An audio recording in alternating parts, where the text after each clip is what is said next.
Alright, welcome to the video. In this one we're going to be discussing the 4-2-3-1. Now this was really made famous by Jose Mourinho, especially when he won the Champions League in 2010 with Inter. And he did a really good job because it had a great balance. And this system has a lot of interesting features that requires a lot of work, especially from the fullbacks. Okay, what I mean by that is you have a system here where it's four in the back, right? 2, 4, 5, and 3. You have your two central midfield pivots, a double pivot. You have a number 10. You have a left mid, a right mid, and a 9. So right wing, left wing. Now, they're more of inside attacking midfielders than they are wingers in a 4-2-3-1. And you're going to see why in a moment. Same thing with the 7. They're more of an inside forward than they are a winger. Now, what I mean by that is you're going to get most of your width in this formation from the fullbacks. Mostly. And that's because you have two central pivots in the 6 and the 8.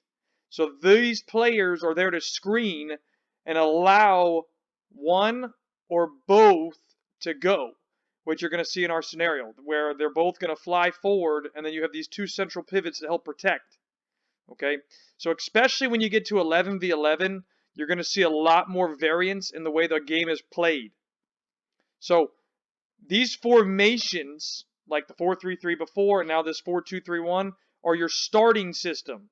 But there's really three systems in a game, right? There's your starting on-paper system, which here we have the 4-2-3-1, right? But in the game, you're going to see it transition. So I'm not going to tell you what it is now, but you're going to see it as we move forward. And then you're going to see a defensive shape. Okay, so there's three: the starting, the offensive phase, and the defensive phase. So I want you to be mindful of those things as we're getting into this. Okay, so just as a recap, your back four, two midfield pivots, so it's a 4-2, 3 across the line in attacking midfield positions, and then a 9 as your center forward. So the 4-2-3-1. So let me start walking you through this. So here we go. Again, in this scenario, the ball is going to start with a defender. Okay, so we start with a center half. Now, I want you to notice again, I'm moving all of these pieces on purpose so you can start seeing the smaller numbers. So not just the 11v11, so you can see, for example, the 2v1s, 1v1s, things like that, okay? So you'll see it here in a moment. The ball shifts over to the left back, and the entire red team shifts over. And this is normal. You're going to see pro teams that do this because they're trying to squeeze the ball. Okay, so let's see here. So it goes to the 3. The 3 plays back into the 5. And look at the 3 and the 2 at the same time. So look at the 3 and the 2. They're both recognizing this option, and they're releasing forward. So what you're going to notice is the 11 and this 7 who came wide to create width are going to move centrally. So there's the 11 sliding, and here's the 7. Now, when the 5 gets it, you're going to see the 8, the central pivot, is going to slide out. This is a variation that you can play, right? So it doesn't have to be so static or rigid where they have to stay centrally. This formation is great for allowing one or both of the pivots to slide out in fullback positions. They're still central midfielders, but they're covering the fullbacks. Okay, so check this out. So you're going to see the 8 do it, and you're going to see the 7 move centrally. So watch this. Okay, so I'm going to freeze it in a second and stop here. Okay, so now the offensive formation has changed for obvious reasons. Right, you can see the fullbacks have both bombed on, and we now have a back 3, a midfield 2, and I would say a front 5. Right, with the two fullbacks. So it's a 3-2-5. Right, in an offensive phase. Okay, so check this out. The 4 has it. You can see him maybe play the 6. Maybe he hits the diagonal to the 3. Maybe he turns and shifts this way. But you can see here, out wide here, it's a 1v1. Here, it's a 3v3. You can maybe say 4. Right, or you add them all in. And then it's really, if you add them all, it's 1, 2, 3, 4, 5, 6 v5. Okay, and then you look over here, it's 3 v2, and now you can start seeing all these intricate numbers. But if you look centrally, right, they have 3 and 4 versus 2 or 3. Okay, so that's what we got to be mindful of in these scenarios when these things change, with these variances. Okay, so we swing the ball out to the now inverted, or I guess it's an exverted central midfielder who went out. And now watch, this is something that happens a lot in games. because now there's an unbalance here, literally man-for-man scenario.